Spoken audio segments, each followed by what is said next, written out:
Hi hello నమస్తే welcome to Shri శాన్వీస్ vlogs. ఈరోజు మనం క్యారెట్ కాజు పన్నీర్ కర్రీ ఎలా తయారు చేయాలో చూసుకుందాం. ప్యాన్ పెట్టి స్టవ్ ఆన్ చేసి 2 స్పూన్స్ ఆయిల్ని ప్యాన్లో వేసుకోవాలి. ఆయిల్ బాగా హీట్ అయిన తర్వాత కొంచెం జీలకర్రని వేసుకొని బాగా వేగనివ్వాలి. జీలకర్ర వేగిన తర్వాత మసాలా దినుసులు, అల్లం, వెల్లుల్లి కూడా వేసుకొని బాగా వేయించుకోవాలి. మసాలా దినుసుల్ని బాగా కలుపుకుంటూ వేయించుకోవాలి. మసాలా దినుసులు వేగేలోపు ఒక పెద్ద ఉల్లిపాయని తీసుకొని క్యూబ్స్లా కట్ చేసుకోవాలి. తర్వాత 2 మంచి నాటు టమాటాలను తీసుకొని క్యూబ్స్లా కట్ చేసుకోవాలి. పండు టమాటాలు అయితే దీనికి చాలా బాగుంటాయి.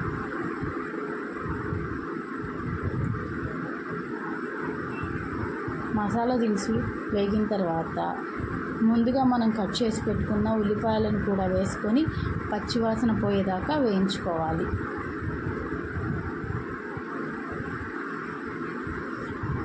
ఉల్లిపాయలు పచ్చివాసన పోయిన తర్వాత టమాటాలు కూడా వేసుకొని వేయించుకోవాలి. టమాటాలు పచ్చివాసన పోయిన తర్వాత 1 టీ స్పూన్ వాటర్ని వేసి బాగా కలుపుకోవాలి. టీ గ్లాస్ ఆఫ్ వాటర్ వేసి బాగా కలుపుకోవాలి. తర్వాత 1/2 spoon red chilli powder, 1/2 spoon salt వేసుకొని బాగా కలుపుకొని మూత పెట్టుకొని 5 మినిట్స్ టమాటాలను మగ్గనిద్దాం.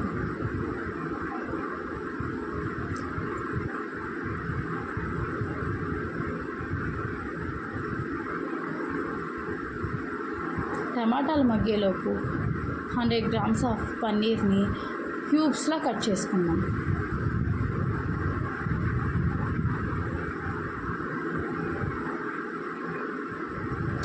తర్వాత మగ్గిన టమాటాలను చల్లార్చుకొని మిక్సీ జార్లో వేసుకొని మెత్తని పేస్ట్గా చేసుకోవాలి.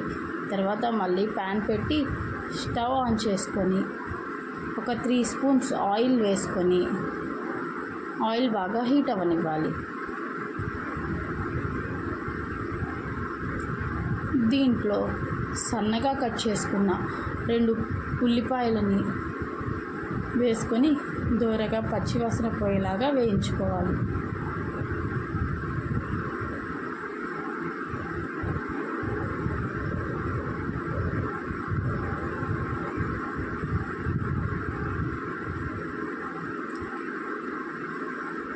ఉల్లిపాయలు పచ్చివాసన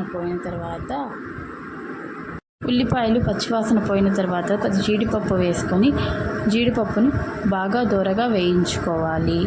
జీడిపప్పు వేగిన తర్వాత ఒక పెద్ద క్యారెట్ని తురుముకొని ఆ తురుముని కూడా వేసుకొని క్యారెట్ బాగా పచ్చివాసన పోయేదాకా వేయించుకోవాలి. క్యారెట్ పచ్చివాసన పోయిన తర్వాత మనం ముందుగా గ్రైండ్ చేసి పెట్టుకున్న టమాటా ఆనియన్ పేస్ట్ను కూడా వేసి దాంట్లో 2 కప్పుల నీళ్లు పోసి గ్రేవీని కలుపుకోవాలి.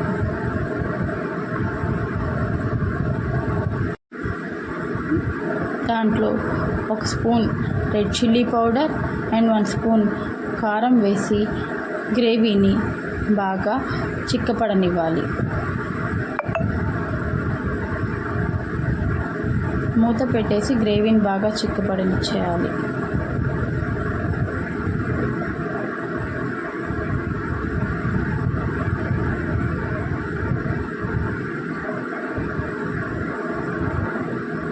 గ్రేవీ బాగా చిక్కపడిన తర్వాత దాంట్లో 50 గ్రామ్స్ తురుముకున్న పన్నీర్ వేసుకోవాలి. దాంట్లోనే ముందుగా కట్ చేసి పెట్టుకున్న పన్నీర్ క్యూబ్స్ని కూడా వేసుకొని బాగా కలుపుకోవాలి. తర్వాత కొంచెం కసూరి మేతిని కూడా వేసి కలుపుకొని మూత పెట్టేసి గ్రేవీని బాగా చిక్కపడనివ్వాలి.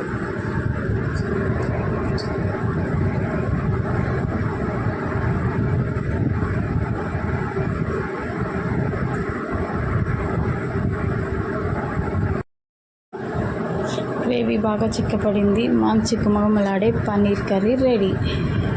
ఇది రోటీలోకైనా, రైస్లోకైనా, బిర్యానీలోకైనా చాలా చాలా బాగుంటుంది.